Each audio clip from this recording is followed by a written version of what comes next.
नमस्कार, sisters kitchen में आपका स्वागत है।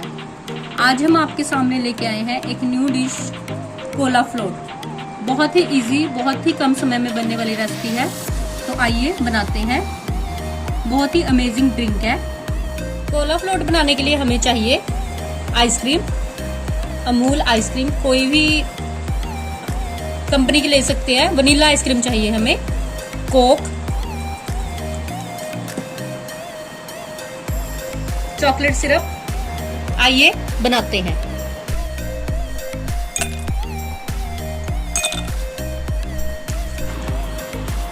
ये मैंने इसमें आइस क्यूब्स ऐड कर लिए हैं।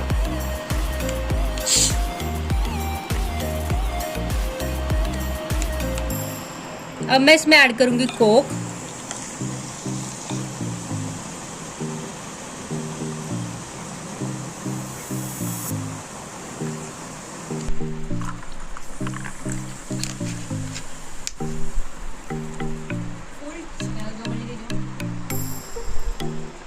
वनीला आइसक्रीम,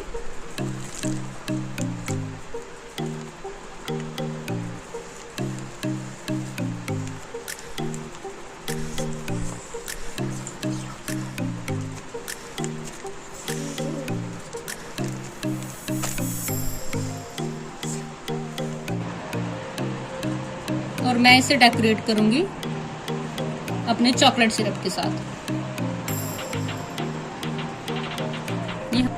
ये हमारा फ्लोट बनके रेडी है। बहुत ही इजी सी रेसिपी, बहुत ही टेस्टी ड्रिंक है ये। आप घर में इसे जरूर ट्राई कीजिएगा। अगर आपको मेरा वीडियो अच्छा लगा हो तो मेरे चैनल को लाइक कीजिएगा, सब्सक्राइब कीजिएगा और मुझे कमेंट करके जरूर बताइए।